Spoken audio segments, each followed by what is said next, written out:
All right, let's see if this works. There we go. Okay. So, hey there. Um, it's Storm again. My name is Storm Chandler. I'm 46. I'm single. My day is finished here. For those that are returning, thank you. And if you're new, welcome. Um, just to kind of fill in here, I have previous experience in animal behavior and forensic pathology, though I'm retired now, mostly. So what I do is I talk a little bit about my life and what's been going on, and um, sharing a lot more about what I've been going through, learning some of my mistakes, some of my errors that I've made, and just kind of publicly sharing it and talking about it a little bit, especially since the pandemic broke out, just because it gives me a positive direction to kind of aim some of that energy. And if in the process it ends up being helpful to somebody else, that's great too. So, um, as y'all know, for personal reasons that have been going on, in my life, I've dedicated a good deal of time into talking about NPD, or narcissistic personality disorder. And that's because in my last relationship that I had, I was dealing with somebody that was NPD, or had NPD traits, or they could be classified as, a high conflict, inconsistent personality, somewhere in that range. So, um, people have been asking me questions, and I do the best that I can to answer them. And like always, with the same usual caveats, always talk to a doctor, always talk to somebody that's qualified in psychiatry or psychology, or that specializes in, abnormal behavior, a psych nurse, someone to that effect, someone in the psychological association could probably refer you, your average GP could probably refer you to someone. So there's that. Everyone's situation is different. There's many different forms of narcissism. They can overlap. And just to kind of get it out of the way, I'm not a doctor. This is all based on my experiences that I had with my NPD person over 4 years. So this is only based on what I've gathered and what I've learned, and as I understand it the best that I can. So there's that. Someone had sent me a question wanting to know, um, since it's commonly noted with narcissism, regardless of the form, but as a general, two, right? Are they prone to also being pathological liars? Because there's a pattern of a lot of inconsistent truth telling, Trumpisms, in a roundabout way to put it. This is not political, it's just an analogy of bending or withholding the truth, or just outright lying to your face. And so, over a long period of time, it can make you kind of start to begin to wonder if you're dealing with someone who it might also be pathologically lying. And from what I gather, from what I understand over many weeks, many months of reading and talking to professional people that I deal with, because I am in therapy and I am trying to understand this disordered pattern so that I can learn to avoid it. And once you learn, you're able to avoid it and where it comes from and how it starts and all this other stuff. You can start seeing the patterns to it so that you know to spot it when you see it so that you can avoid it. Um, and so to get to the question, yes and no. And here's where you kind of have to be careful, because you're talking about a specific clinical term that's used in a diagnosing way, um, a pathological liar, or a clinical pathological liar. That's something that would have to be determined by a professional.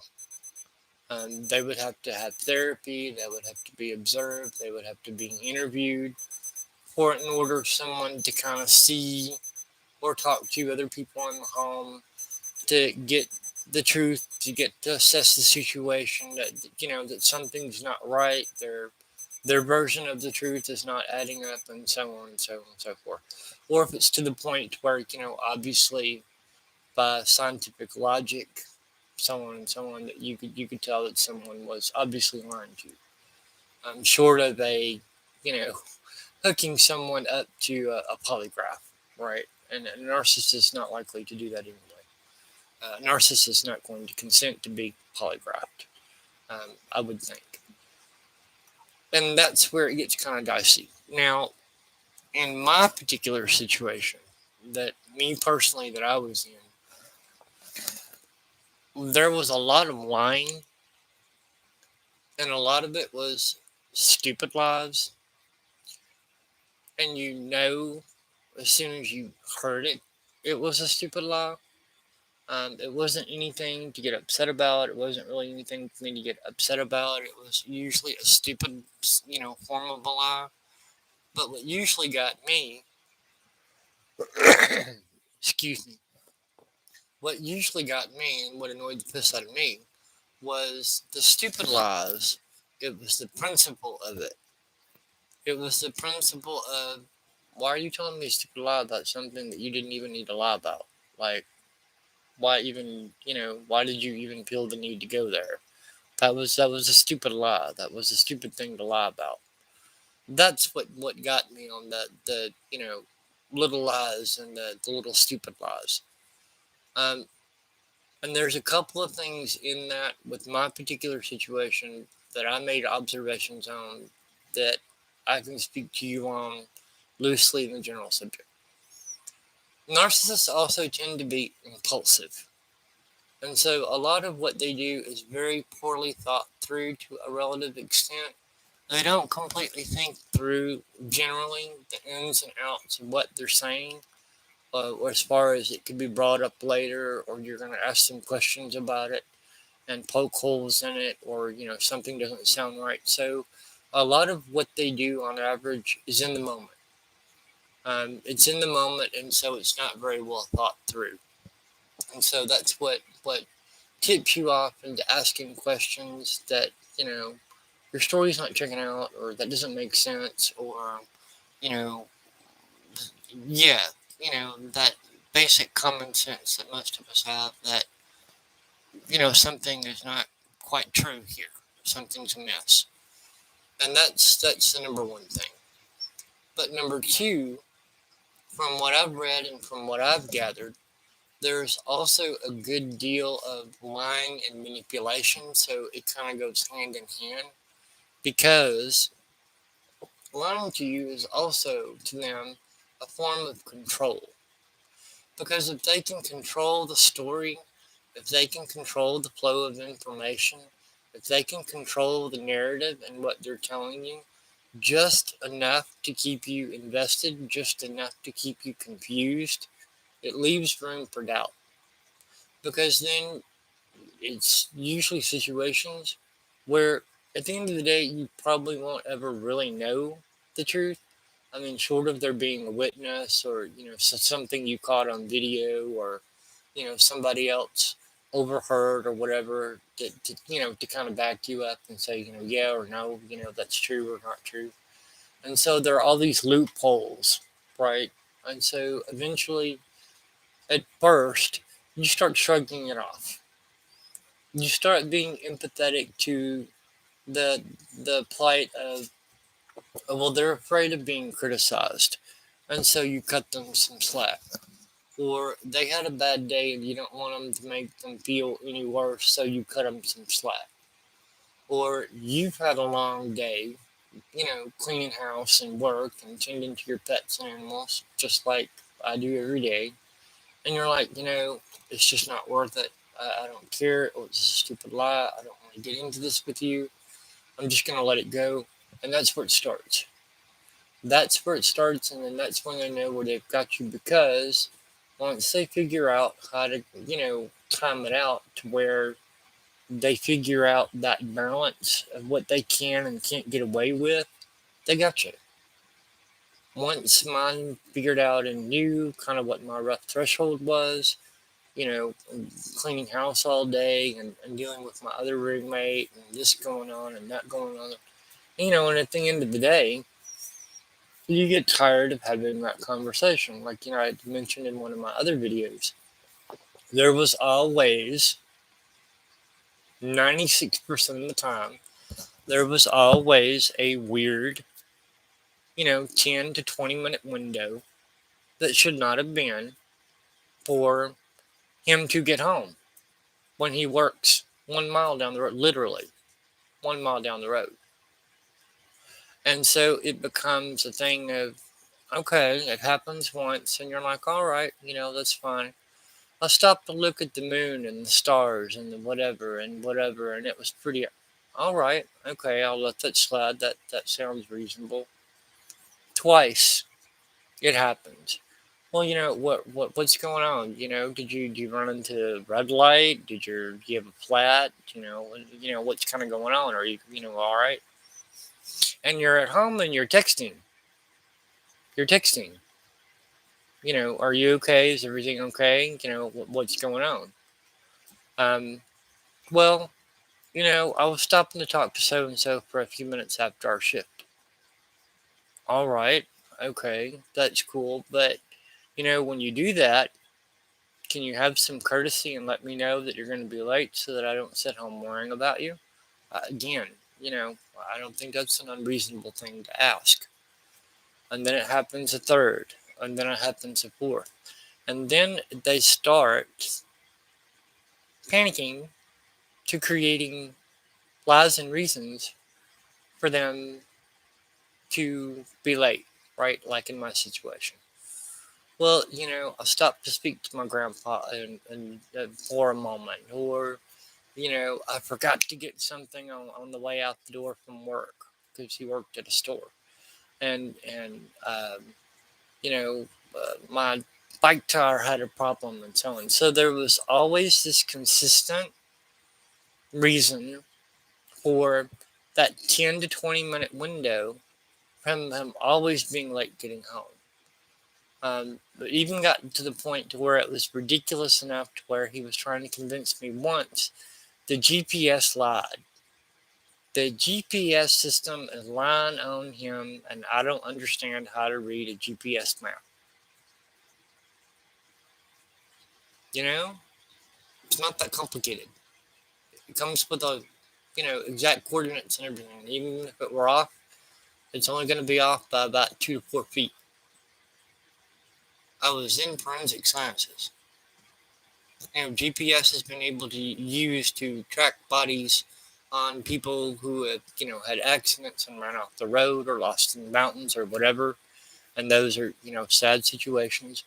But as long as the phone is active or it has a battery to it, after a certain period of time, if they never resurface, the police and the authorities have access to the phone and their phone number, and we can ping and see where it is or where it was last.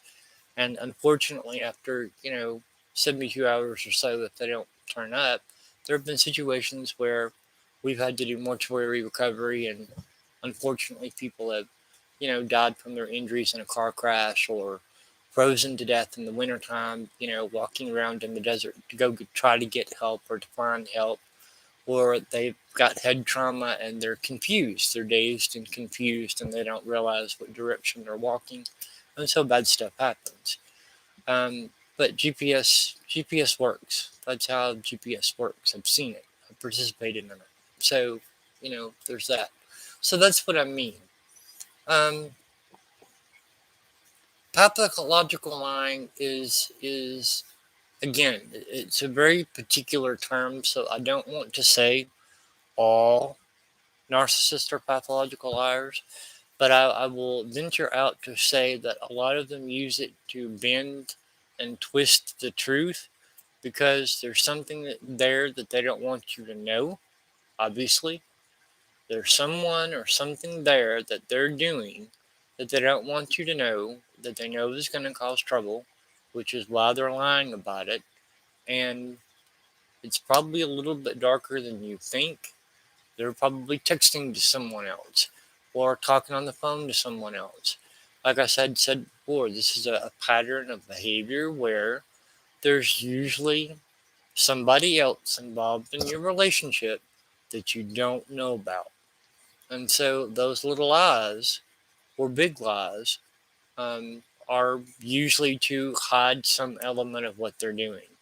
And so, if you, as an observer, if you are involved with someone in a long term situation where you're getting like lots of little petty lies, and um, I'll tell you, dig, dig and ask questions, think it through, ask detailed questions, ask them to give you details. And those details, they'll trip up because they didn't think through the lie. They didn't count on you asking. And so, a lot of them don't have that ability to kind of plot it through detail wise, and they will trip themselves up. So that's kind of the short version of that answer. A lot of them use lies as a form of control. It's to control the flow of information, to control the flow of intelligence, so to speak, kind of military speak, and to keep you confused and wondering, and to keep you to giving them the benefit of the doubt, because a lot of the times in those situations you won't actually know the truth, and so you end up giving them the benefit of the doubt, and your trust is being taken advantage of, and it's being warped, and it's being manipulated, and it's being used against you to keep your guard down and to keep you wondering, so that it messes with you in the head. Well, am I being an asshole? Am I asking too much? And am I just being paranoid? Am I just being suspicious? And a lot of the time, they will come out and say it. They will come out and tell you, I know mine did. You're just being paranoid. You're just being suspicious. You're just creating things. And it's like, I may be a lot of things, but I'm not psychotic. I haven't lost my mind. There's nothing wrong with my brain. I may have my share of issues and problems, but there's nothing wrong with the way my brain works. I've got a bad back and a bad ear, and obviously, bad eyes. I've had, dental surgery and stuff, um, whatnot, but there's nothing wrong with my brain. My axons and neurons fire just fine. So that's kind of the short version to that. Um, Pay attention to those red flags. Pay attention to your time. Pay attention to your details. Pay attention to what they say. Don't be afraid to ask questions. Don't be afraid to go there and get into the root and the details of what you're asking about. Think it through and think it through carefully, because they'll trip up. They'll trip up. And if they're not able to give you consistent answers, I can almost promise you, there's somebody else there on the sideline, in the picture, on the net, in their phone, in their email, in their text messages. There's something in there that's not right. And it's bad creative lying, because there's something in there that they don't want you to know. So you have to decide what you think is the best thing to do to handle that situation. I know that in hindsight, I probably should have been a little bit quicker to act a little bit sooner instead of waiting so long. But, again, this is somebody who's manipulating my sense of empathy, manipulating my sense of emotion. They're manipulating, a couple of things, right? And so they count on that vulnerability. They count on that nice side of you to be able to continue to get away with it. And, if you see that pattern, don't question yourself too much. That's your instinct, your gut telling you that something's not right. So that's kind of the short, long version of it. It's a tactic that they often use. Lying is often a weapon, but are all of them pathological liars by definition? That's only up for a doctor to decide. You'd have to talk to somebody professional for your particular situation to kind of weed out whether they are or not. But I do know that a good large portion, from what I gather, 90% or so, use it as a form of manipulation or to, hide what they're doing. So that kind of answers that. So I'm gonna go ahead and cut this short. I hope that clarified, for you on that particular issue. And I'm going to call it a night and chill out and think good thoughts and do good deeds. Night.